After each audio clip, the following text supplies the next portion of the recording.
lang. At kung nagkamali sa'yo, patawad ang pagsamuko, tayo natulitin. Ang pag-ibig natin, ulit ikaw lang at ako. Magandang araw mga kaibigan. Malugod ko kayong inaanyayahan sa aking maliit ngunit makabuluhang channel, Ang Kanta Kwento. Napaka-inspiring talaga ng ating mga real-life couple singers, lalo na pagdating sa kanilang mga musika. Isa sa mga ito ay sina Jasper at Jaquizel, na mas kilala sa kanilang stage name na Don Petok. There's a danger in loving somebody too much, and it's sad when you know it's your heart you can trust. Siyempre, hindi rin magpapahuli ang tandem ni na BJ at Charlotte, na mas kilala bilang Sweet Notes Music. If I ever fall in love again,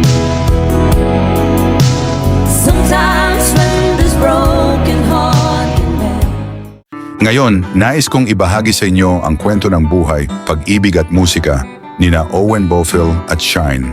Sila ay isang tunay na magkasintahan sa totoong buhay na bumubuo ng duet na Owen Bofill, Two of Us Acoustic.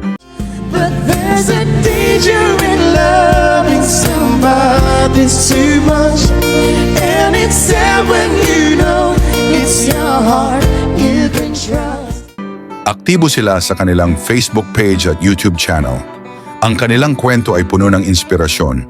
Paano nga ba sila nagsimula? Ano ang mga pagsubok na kanilang hinarap bago nila nakuha ang damdamin ng maraming tagahanga?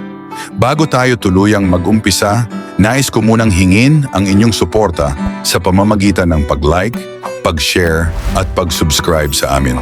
Maraming salamat sa inyong tulong. Si Owen Bofill ay naging kilala dahil sa kanyang boses na kahawig ng kay James Ingram. But I guess my best wasn't good enough, 'cause here we are back where we were before. Na lubos na hinangaan ng marami. Ipinanganak siya sa La Union, ngunit ang kanyang pamilya ay nagmula sa Capiz. Sa ngayon, sila ay naninirahan sa Batangas, kung saan patuloy niyang pinapanday ang kanyang karera.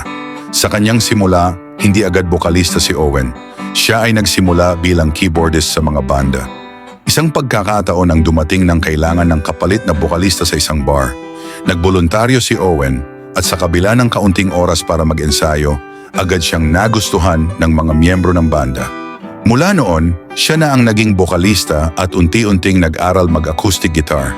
Dahil sa hindi maiiwasang hamon ng mababang kita sa pagbabanda, nagpasya si Owen na lumabas ng bansa at sinubukan ang kanyang kapalaran sa China.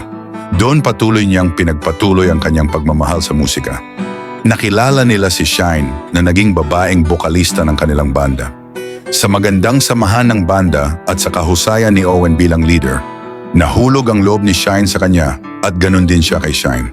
Sila ay naging magkasintahan at biniyayaan ng anak na si Eros. Dahil sa kanilang galing at damdamin sa musika, naging acoustic duo ang mag-asawa sa Taiwan at Maldives. Kaya tinawag nilang Owen Bofill Two of Us Acoustic ang kanilang social media platforms. Maraming tao ang nahikayat at nahulog sa kanilang tambalan. Pakinggan natin ang kanilang mga awitin na puno ng damdamin at kwento ng pag-ibig.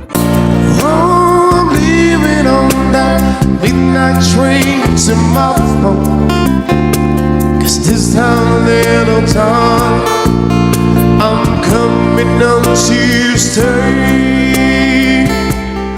Oh, and find that I know how to let you go.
Dahil sa kanilang talento, unti-unting nakilala ang kanilang tambalan at dumami ang mga tagahanga. Si Owen ay tinaguri ang James Ingram ng Pilipinas at minsan na rin siyang naimbitahan sa GMA QTV upang ipakita ang kanyang natatanging talento. Owen Lofield! Ang kababoy ni James Ingram! Held her close to me, 'cause I know she breaks so easily. They're not so loud, but I need no matter how I try to console her. But there are times the best is no thank you, and no matter how you try to be kind, there's always still a part of you you leave behind. I wanted her to hurt me, not to treat me like a friend. I wanted her to say that be someday I'd come calling on my knees to ask her back again. 'Cause when it falls apart, will those just no years away? Will those just no years away? Those new years away to break somebody's heart. Ooh.